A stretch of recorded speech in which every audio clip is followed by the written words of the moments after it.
Hello and welcome to another of these impromptu videos of a practitioner of philosophy is talking about philosophy. Because it is important to distinguish that philosophy and thinking about philosophy are different things.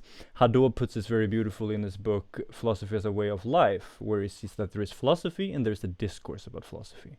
When we are talking about philosophy and when we are listing, here are the ideas of Stoicism, here are the views of Neoplatonism, and then we try to kind of mathematically deduce and logically argument about the nature of reality from these premises that are presented in the various traditions. That is not philosophy.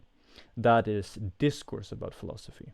Philosophy is a lived experience that is characterized by the certain perspectives that are inherent to different schools of philosophy. It's a bit thorny to really explain, especially with words, what the difference is, but just to point that out, there's a difference between discourse of philosophy and philosophy. And most of what we see online, well, everything we see online is discourse about philosophy. And most often is a discourse about philosophy by people who have never practiced philosophy. They have only practiced discourse of philosophy.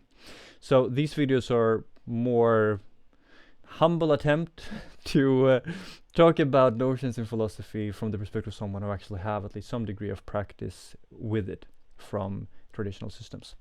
So one thing I wanted to touch on today that I found really interesting is that there is this fascination with Rome, especially in circles that tend to be conservative, but of people who want to create a world that is full of meaning and makes sense.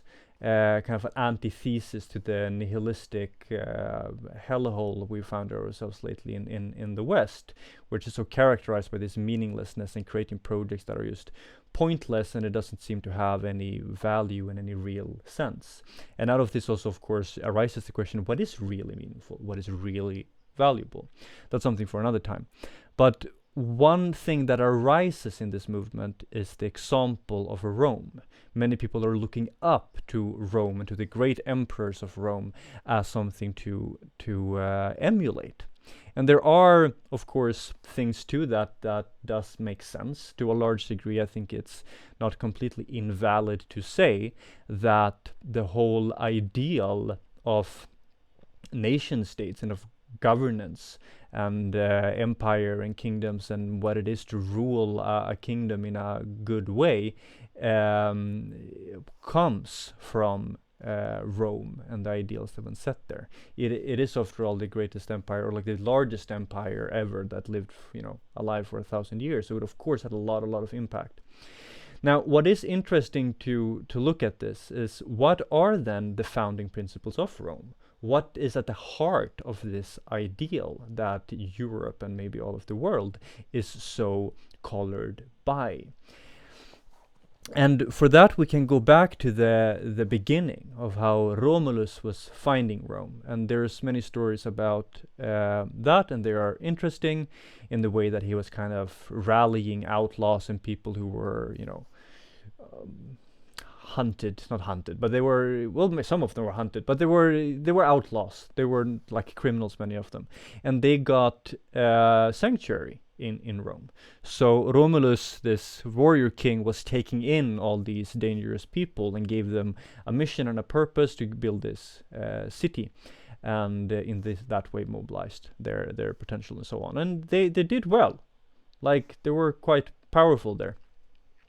But what is interesting that I see, the more interesting part of the story, is that after Romulus ascends to heaven, or whatever they say he does there, there's a second king coming that is elected.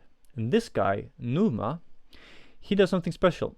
Because we can say that Romulus was the one who kind of gathered all the power, all the resources, all the potential of Rome. And then Numa was the one who consecrated that potential to the gods. Because the main thing that Numa did, that he's famous for, was that he was creating the religious institutions and the religious rites of Rome.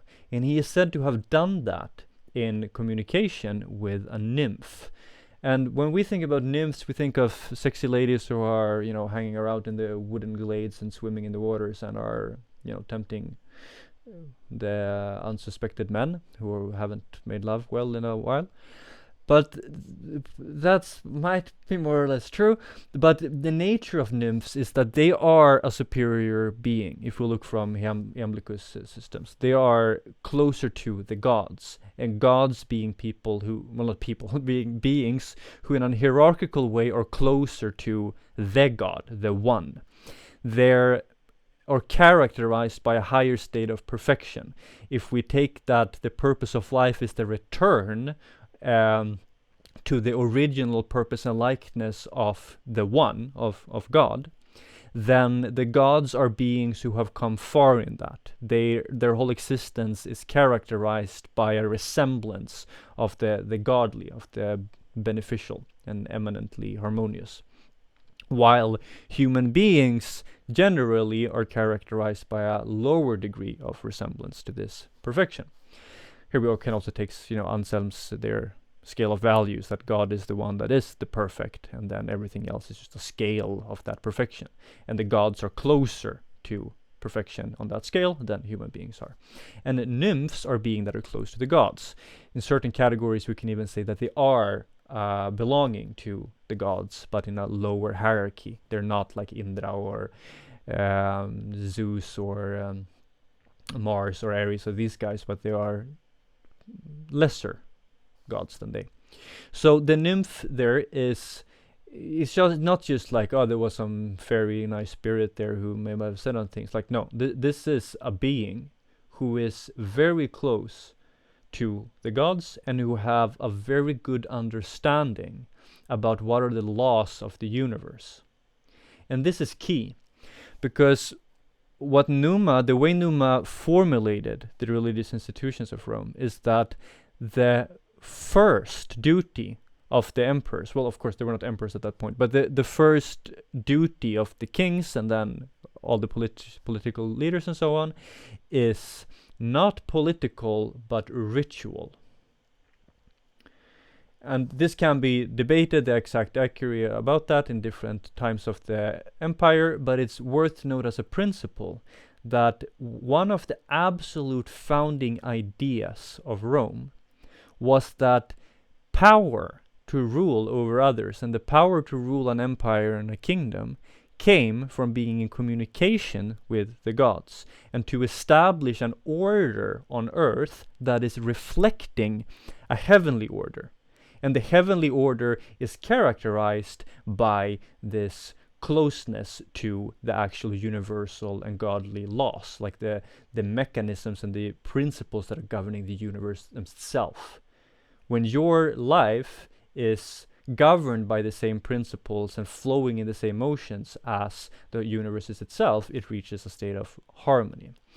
And this is what Jupiter, who is one of the main gods in the Roman pantheon, and who was considered the one who actually had the power, and that the emperors in a way were channels for his power to manifest. This guy is the king of the gods. He also corresponds to the Indian Indra, who also is the king of the gods, same Zeus, who is the king of the gods. That he, of course, then embodies the laws and the principles of his kingdom, being the laws and the principles of the universe, and in that way he is ordering and structuring his whole kingdom to be in harmony with the universal harmony. So this is, and I can't believe how much this is overlooked, but the mirroring of the heavenly order into the world, the earthly world, that is the most important founding principle of Rome, which we also can then see is what epitomizes the ideal of nobility and of ruling and of leadership in the whole Western mythos, in the whole Western way to understand ourselves, and arguably the whole world, because we see similar patterns in China and everywhere else as well. So this is a notion that I believe is very poorly appreciated and also poorly understood.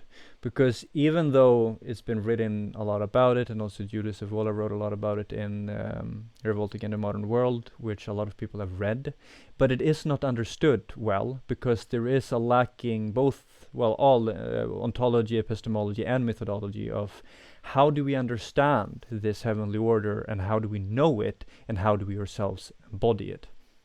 That's for another conversation, but we do have in the traditional systems frameworks for this that is to a higher and higher degree also validated is a bit strong to say, but it is suggested in quantum mechanics and other modern sciences that, hey, these guys were onto something.